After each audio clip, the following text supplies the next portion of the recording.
ফুটো করে। তারপর মুখটি খুলে মুটকির মাছ বরাবর সুন্দর মতো একটা ফুটো করে দিবেন এবং একটা জুস খাওয়ার পাইপগুলো আছে সেই পাইপগুলো সুন্দর মতো সেই ছিদ্র দিয়ে সেট করে দিয়ে গুলো গড়াটা মেরে দিবেন। তো মারার পর গাছ দেখতে পাচ্ছেন এরকম হয়ে গেছে। তারপর প্লাস্টিকের মুটকিটা সুন্দর করে আটকিয়ে দিবেন। তো আটকানোর পর গাছ আপনার লাগবে আর একটা প্লাস্টিকের বোতল। তো বোতলটা সুন্দর মতো নিচ থেকে 2 থেকে 3 ইঞ্চি পরিমাণ মতো কেটে নেবেন। তো কাটার পর সিম্পল এরকম হয়ে যাবে। তো সমান করে কাটার পর একটা মুটকির সাথে সুন্দর মতো সেই অংশটুকু সুপার গ্লু আঠাতে জোড়া লাগাই দিবেন। তো জোড়া লাগানোর পর সিম্পলি মাছ বরাবর আবার ফুটা করবেন এবং আর একটা পাইপ সুন্দর মতো ছিদ্র করে দিবেন।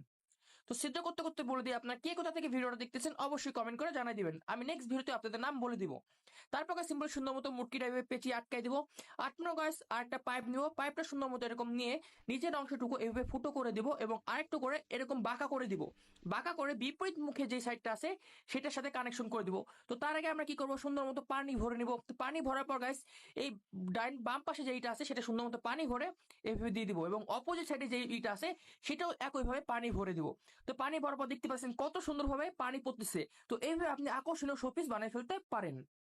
ভুলেও প্লাস্টিকের বোতল ফেলে দিবেন না, এটি দিয়ে ঘরে বসে এত সুন্দর একটা শোপিস বানানো সম্ভব।